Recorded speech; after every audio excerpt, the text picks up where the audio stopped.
नमस्कार साथियों। एनपीएस में जमा 39,000 करोड़ लौटाने से पीएफआरडीए का इंतजार। राज्य में 5.5 लाख कर्मचारियों का भविष्य उलझा। जानिए अभी जीपीएफ शुरू क्यों नहीं हुआ। राज्य की ओल्ड पेंशन स्कीम पर केंद्र सरकार का break. New pension scheme fund में जमा 39,000 करोड़ लौटाने से इनकार। पेंशन निधि विनियामक और विकास प्राधिकरण ने किया इनकार। पीएफआरडीए में जमा राशि विड्रॉ करना चाहती थी राज्य सरकार। राशि को कर्मचारियों के जीपीएफ खाते में करना चाहती थी ट्रांसफ़र। राज्य के वित्त विभाग ने 21 अप्रैल को पीएफआरडीए को लिखा था पत्र। पीएफआरडीए की ओर से राज्य सरकार को मिला पत्र का जवाब।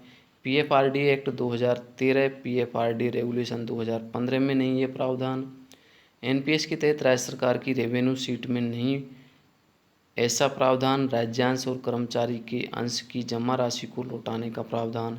एनपीएस में भी सबसे अधिक फंड जमा कराने वाला राज्य है राजस्थान। राज्य सरकार ने की थी 1 अप्रैल 2022 से ओपीएस लागू करने की घोषणा। पीएफआरडीए में राशि विड्रॉ कर कर्मचारियों को जीपीएफ खाते में ट्रांसफ़र करना चाहती थी गहलोत सरकार। ओल्ड पेंशन स्कीम पर केंद्र का break. New pension scheme fund में जमा 39,000 करोड़ लौटाने से पीएफआरडीए का इनकार। कहा ऐसा कोई प्रावधान नहीं। राज्य के 5.5 लाख कर्मचारियों का भविष्य उलझा। जाने किसकी क्या भूमिका, किसके पास क्या विकल्प। प्रदेश के 5.5 लाख से ज़्यादा कर्मचारियों के लिए ओल्ड पेंशन स्कीम ओपीएस लागू करने की सीएम अशोक गहलोत की बहुचर्चित बजट घोषणा धरातल पर उतरने से पहले ही अधर में लटक गई है। केंद्र के अधीन आने वाली पेंशन निधि विनियामक और विकास प्राधिकरण पीएफआरडीए ने न्यू पेंशन स्कीम एनपीएस के दायरे में आने वाले राज्यांश व कर्मचारियों के अंशदान का 39,000 करोड़ रुपये लौटाने से इनकार कर दिया है। दरअसल सरकार ने 1 अप्रैल 2022 से ओपीएस लागू करने की घोषणा की थी।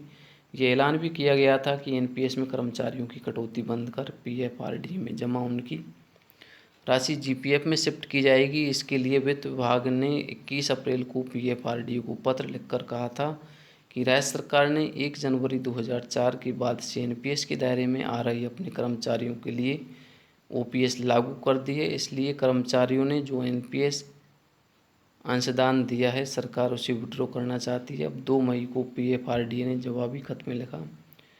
पीएफआरडीए एक्ट 2013, पीएफआरडीए रेगुलेशन 2015 में एनपीएस योजना के तहत राज्यांश व कर्मचारी के अंश की जमा राशि को राज्य सरकार की रेवेन्यू रिसीट में लौटाने का कोई प्रावधान नहीं है। इससे राज्य सरकार को जबरदस्त झटका लगा है। गहलोत सरकार के पास क्या विकल्प है। सुप्रीम कोर्ट जा सकती है राज्य सरकार। तर्क देगी कर्मचारियों के लिए ओपीएस करना उनको लागू करना उनका हक है। 1 अप्रैल से सरकार ने एनपीएस के तहत की जाने वाली कटौती बंद कर दी। सरकार राज्यांश के रूप में हर साल 2,000 करोड़ रुपए एनपीएस में जमा करवा रही थी। जबकि पीएफआरडीए राशि नहीं लौटाता तो राज्य कर्मचारियों को ओपीएस सरकार दे सकती है। हालांकि लागू करने के लिए अभी कोई नोटिफिकेशन जारी नहीं किया है।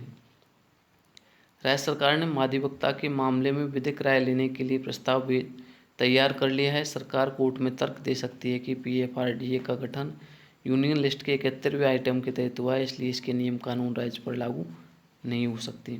एनपीएस में सबसे अधिक फंड जमा कराने वाला राज्य राजस्थान। एनपीएस में कर्मचारियों के मूल वेतन का 10% व इतनी ही राशि राज्य सरकार अंशदान के रूप में पीएफआरडीए के रूप फंड में जमा करवाती है। 18 साल में राजस्थान में इस फंड में 28,000 करोड़ रुपए जमा करवाया गया है। ब्याज सहित ये राशि 39,000 करोड़ रुपए के ऊपर होती है।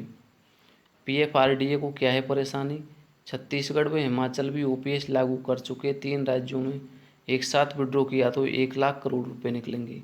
मार्च 2022 तक पीएफआरडीए फंड में राज्यों का 3.60 लाख करोड़ रुपए जमा था। राजस्थान के साथ हिमाचल, छत्तीसगढ़ ने भी ओपीएस की घोषणा की है। ये तीनों राज्य एक साथ पैसा विड्रॉ करेंगे तो बाजार से करीब 1 लाख करोड़ रुपए बाहर निकलेगा। एनपीएस की मौजूदा क्लोज में एग्जिट के 3 विकल्प हैं। पहला, वीआरएस लेने पर 80% राशि फिर फंड में री इन्वेस्ट करनी होती है। दूसरा, रिटायरमेंट पर ऐसे में 40% राशि फंड में री इन्वेस्ट करनी होती है। तीसरा, कर्मचारी की मृत्यु होने पर ऐसे में परिजनों को फंड में जमा पूरी राशि मिल जाती है।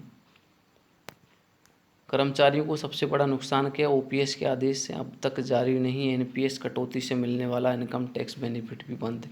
सरकार ने 1 अप्रैल से एनपीएस में कटौती बंद कर दी, पर ओपीएस लागू करने के आदेश जारी नहीं किए। एनपीएस का फ़ायदा मिलना बंद हो गया, पर ओपीएस का लाभ शुरू नहीं हुआ। कानूनी पसड़े में ओपीएस लागू करने में दिक्कत हुई है तो कर्मचारी दोहरी मार खाएगा। एनपीएस में कटौती से कर्मचारी को इनकम टैक्स बेनिफिट मिल रहा था, जो अब बंद हो गया है। 1 जनवरी 4 के बाद जो कर्मचारी सरकारी सेवा में आए उनके कॉन्ट्रैक्ट में लिखा है कि सरकार उन्हें एनपीएस देगी, पर एनपीएस से बाहर आते वक्त सरकार ने कर्मचारियों की सहमति नहीं ली। तो साथियों, यही एक अपडेट थी ओपीएस और एनपीएस के बारे में कि क्या परेशानी आ रही है इसमें। वीडियो पसंद आए तो वीडियो को लाइक और चैनल को सब्सक्राइब करना नहीं भूलें। धन्यवाद।